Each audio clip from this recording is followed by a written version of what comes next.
And so what did you miss at Jubilee today?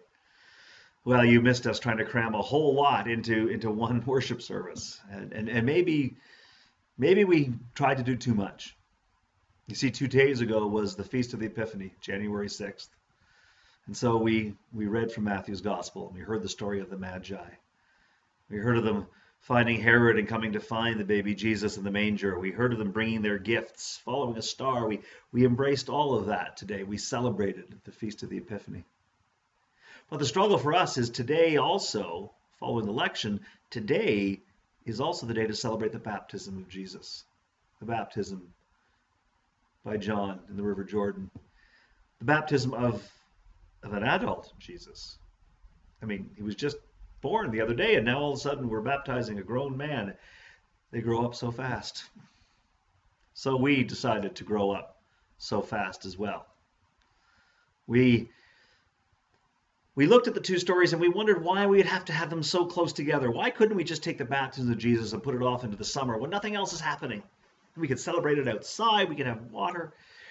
Because, truth be told, we'd rather just stay in the manger for a while, just gathered there beside Jesus, basking in the glow, the warmth, the light that drew the wise men, pondering the gifts that they bring and the gifts that we might bring. We would like to stay there in the manger because the world outside is a little bit dark and scary and cold, and there's violence, there's senseless shootings, and we don't know what to do. We don't know how to love. We don't even know how to hope sometimes. We have people shouting us from all directions, telling us how horrible the world is, or how good they are and how bad everybody else is. We want everything divided into winners and losers, and we don't know if we could just stay in the manger with Jesus for a while. And anyone who needs anything could come to us, and we'll just move over and make room. But we recognized that in the story of the baptism of Jesus, not only is there a recognition, much like Epiphany, not only is there God's voice saying, "This is my beloved, in whom I'm well pleased," but this is the beginning of a ministry. And so we had both today. We had Epiphany, and we had the baptism of Jesus. And we recognize that as much as we would like to stay in Bethlehem, as much as we'd like to stay in the stable, actually right beside the manger, we are actually called into a ministry. We are called out of the manger, out of the stable, into the world where we can love. And so we together wondered in 2017 how it is that we might live in this world. And we talked.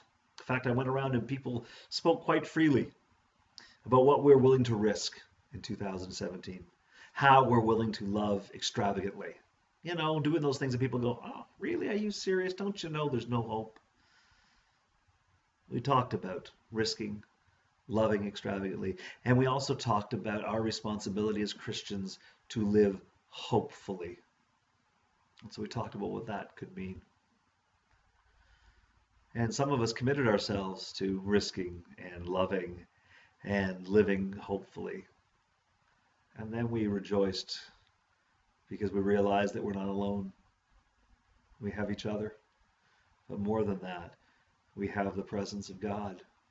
That very presence that drew the Magi from far away to a manger to recognize God's presence, and draws us, in fact, out of the manger to places near and far, that we might testify to the light, that we might love extravagantly, outrageously, that we might take risks, and that we might live hopefully for the whole world.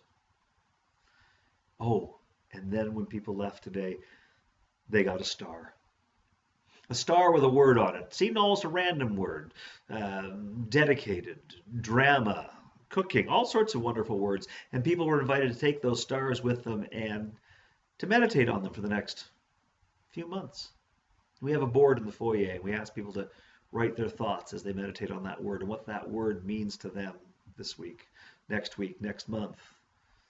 Who knows what we're going to collect? Who knows what we might find how we might be inspired by what we write and what others write. Yeah, that's what we did today. Hey, we're going to do it next week too. In fact, we're going to keep wondering. We're going to keep loving. We're going to keep hoping. We're going to keep living. And it would be great to be able to do it with you. Hope we get to see you soon. Until we do, God bless.